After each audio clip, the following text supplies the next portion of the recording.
Hello and welcome to a little notebook. This is just a little video. Basically, I'm out testing some gear. I'm going away on a photo trip next week to Norway where, oh my God, it's going to be so fantastic. I'm going to be going to the island of Senja and also Samui. I think I've got 3 full days at each location.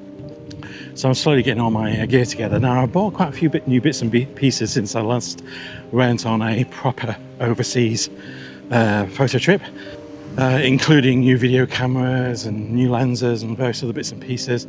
The DJI Action 5 Pro, which is what you're looking at me on at the moment, handheld, is still my sort of B-roll film, but the Sony A6700 is now the sort of primary one where I put it on a tripod and talk.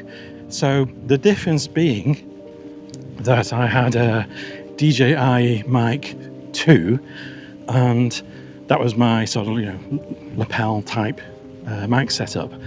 I've also got a point and shoot directional mic from Sony for the Sony camera. I've now, gear acquisition syndrome, gas, I've now bought a, you can see, the DJI Mic Mini 2, which comes in different colour covers. And I'm going to test that. I'm testing that now, actually. So I'm not faffing around whilst I am in Norway. So I'll be testing this connected directly to the Action 5, as we are now. It is bank holiday weekend. It's the second bank holiday weekend in May. This is Friday. It's my lunch hour. So I just sneaked out. And it's going to be a scorcher. I mean, I'm now in the Peak District in England, and I think on Sunday it's going to reach something like 25, 27 degrees. And that's definitely going to be the hottest day of the year so far here. But in other areas, it's going to be even hotter than that. And then at the end of the week, I'm going to go to Norway, and it's probably going to be less than half of that. We're probably talking about 11 to 15 degrees maybe. So a big change. I'll make sure I take my appropriate wear. It's very windy today, which is great because it gives you that extra comfort from the wind. Otherwise it really would be hot. So that's the next opportunity to check how this mic with its wind muff on will fare. Okay, so I was going to go that direction, but as you can see, there's lots of cows in this little field, and I don't know. I think I'm going to head that direction. One of the reasons is that, not that I'm scared of cows, but they can go a little bit crazy when they have got a face full of flies, and that one there, they've got loads and loads of flies, and they go a bit mad. And I don't want them to go mad with me, or mad when I'm in the same field. Now that sounds a little bit cowardly, but I actually had one cow go absolutely bonkers and start seemingly charge me, and I think I was just really unfortunate that at that moment, and I was walking past them, it just lost its rag because of the torment of the flies all over its face and eyes. So I mean, I can see the poor things, some of them absolutely covered in flies. So yeah, can't be too pleasant. I mean, they seem reasonably chilled. So I'm heading this direction, still testing the DJI Mic Mini 2 connected to the Action 5. These paths are starting to get a little bit overgrown, to be honest with you. And I've only sort of noticed that in the last couple of weeks. We've had lovely warm weather, sunshine, and then loads of rain. Perfect ingredients for quick growth. And of course, we are in spring. We're at slap bang in the properly in the centre of spring, and with it being today is the 23rd of May. With it being the 23rd of May, we're now getting also into the grass pollen season. What cover have I got? So my filter is just a normal. Oh no, it's a black mist. I've got a black mist filter on today, but I haven't got a CPL. So you probably will be able to see all the shine, the shimmer off those grasses over there.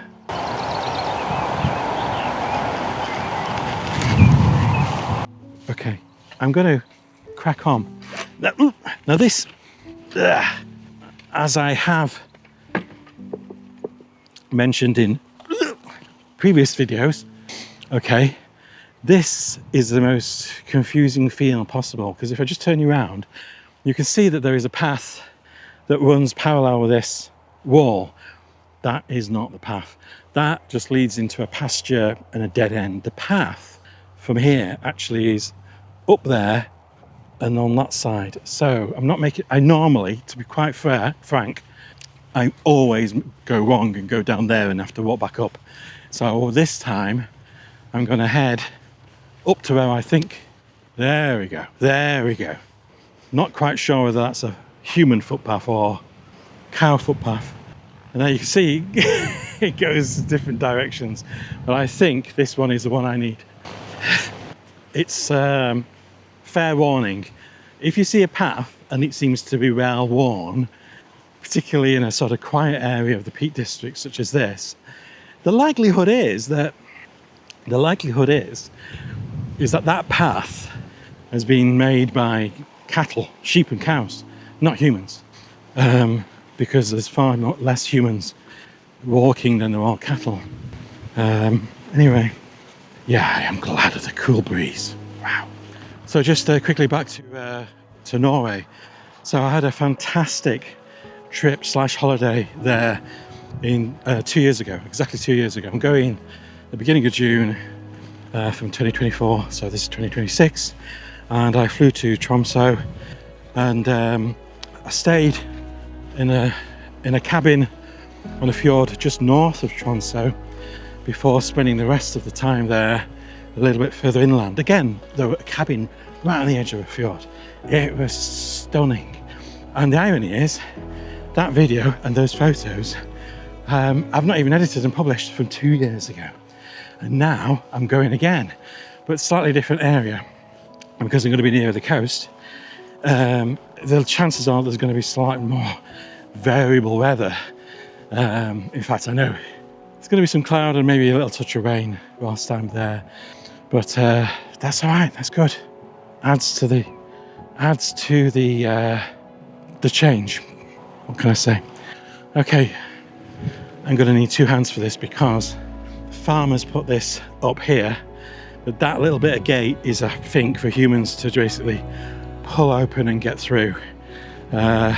Fortunately, it hasn't rained in a couple of days because that was absolutely a mess last time I was here. Okay, both hands needed. These are quite clever gates. They're not new, obviously. This gate's been around for a while. You have that sort of flap, which then allows you to, with one hand, pull the lever, release the gate, close the gate. Sorry, close the gates and lever flaps back down. So, all good. The trip to Norway, although I'm there for sort of 10 days, or it's 10 days I think, I'm actually breaking the journey on the way up. I'm staying in Oslo for 1 day. And then, you know, you've got driving days where you're getting from airports to locations, getting food. These places are so remote, you know, it's like an hour and a half to 2 hours to get to anywhere, you know, that sells stuff and where you can refuel. The weird thing is, in Tromsø, I think Norway generally, is they're massive on rental cars, on having EVs, wholly electric. And when you look at the map of where the places you can actually charge, I'm not convinced it's that easy. So, but I had to pay really a load more. I mean, I'm talking probably about £200-300 more for the time I'm going to need a car, which will be, I think, 9 days, 9 of those 10 days. I had to pay a quite high premium to have petrol. And even petrol stations aren't abundant, you know, on some of the islands. So you do have to plan a little bit. Now, of course, a full tank on a sort of mid-size, like a VW Golf or something of that nature, should give you a range of about 500 to 600 kilometres, I think. Sorry, kilometres, not miles. That's where the stats came in that format.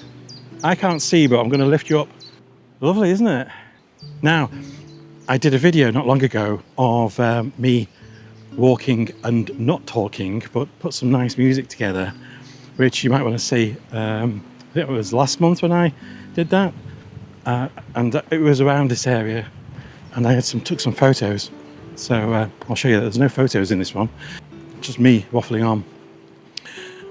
I've also got coming out very soon a video for part 2 of Madeira, which was this one's probably going to be a relative short one. I'm trying to do it in bite-sized pieces because these videos are taking an awful long time to produce. So to get a cadence, a bit of rhythm, so I'm getting some videos out on a more regular basis, I'm going to try and sort of cut them down rather than do big long ones, which most people don't want to watch all the way through anyway. And ironically, cut out some of the waffle, which is ironic considering I'm just waffling on now. Anyway, so look out for that. And yeah, I will continue testing these new mics and lenses and stuff, and blimey, go for the usual nightmare, photographer's nightmare of packing bags, checked bags and cabin bags and rates and things like that. And over here, there's a view across to my village on the other side. More cows down there. Gosh, I am so glad it's a bit of a cool breeze because it would be really, really hot otherwise. Yeah, anyway, I'll say goodbye from DJI Mini in sort of a greeny colour and catch you anon. Final test. DJI Action 5 on a extendable pogo stick. Me, stud, meter array. Just trying out this mic now. It should be exactly the same. It's just I'm just getting a feel for it. My voice has gone suddenly very quiet, so if I'm quieter than I was earlier and haven't adjusted it in post, that's down to my voice. And this is the sort of path that leads into my village. It's actually quite convenient because I just go down here and another one and literally come out practically opposite where my house is. And over here we've got a wall here, and then you might just possibly be able to see the sheep's head there. Lovely rolling hills there in the distance, which Monsell Head, just to the left of that telegraph pole. All delightful. Catch you in Norway. Thanks for watching.